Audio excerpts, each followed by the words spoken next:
Good evening, sir. This is the assignment 5. My name is John Albert H. Reneses, and I will be the performing to the formula. First is equal sign, and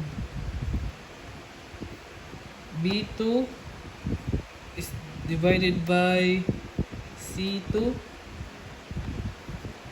is equals to 25. Drag down automatically. There's the result, sir. And let's proceed to total cost. Let's get the total cost.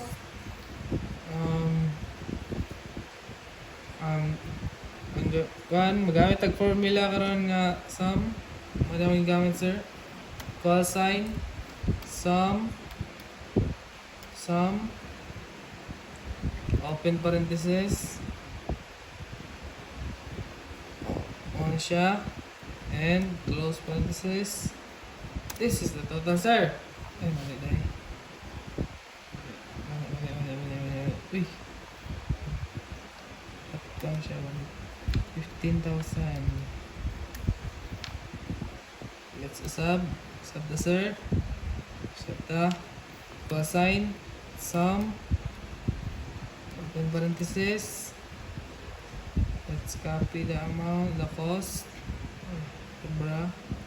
Close parenthesis. And enter. This all total cost, sir, for this. Thank you, sir. Bye.